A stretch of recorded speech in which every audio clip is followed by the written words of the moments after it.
Hi friends, ఎండాకాలం వచ్చేస్తుంది. AC గురించి కొన్ని ఆసక్తికరమైన విషయాలు తెలుసుకుందాం. ఏసీ వల్ల జలుబు, తలనొప్పి వస్తుందని అంటారు, కానీ నిజానికి ఇది ఫిల్టర్లు శుభ్రంగా లేకపోవడం వల్ల వచ్చే సమస్య. మురికి ఫిల్టర్లలోని బ్యాక్టీరియానే అనారోగ్యానికి కారణం. దుబాయ్ మరియు లాస్ వేగాస్ వంటి నగరాలు ఈరోజు ఇంత అభివృద్ధి చెందాయి అంటే దానికి కారణం ఏసీనే.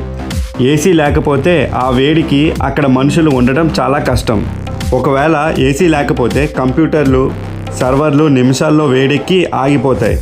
అంటే ఏసీ లేకపోతే ఇంటర్నెట్ మరియు సాఫ్ట్వేర్ రంగమే ఉండేది కాదు.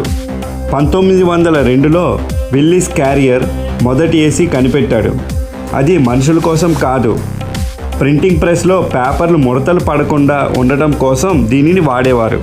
పాత రోజుల్లో ఏసీ లేకపోవడం వల్ల స్కూళ్ళల్లో వేడి భరించలేక పిల్లలకు వేసవి సెలవులు ఇచ్చేవారు. ఇప్పుడు ఏసీ ఉన్నా ఆ సాంప్రదాయం అలాగే కొనసాగుతుంది. ఒకప్పుడు వేసవిలో సినిమా హాల్స్ మూసేసేవారు, కానీ ఏసీలు వచ్చాక చల్లదనం కోసం జనాలు థియేటర్లకు క్యూ కట్టడం మొదలుపెట్టారు. అలా సమ్మర్ బ్లాక్ బస్టర్ అనే మాట పుట్టింది. ఏసీ సామర్థ్యాన్ని టన్నుల్లో కొలుస్తారు కదా. నిజానికి అది ఏసీ బరువు కాదు.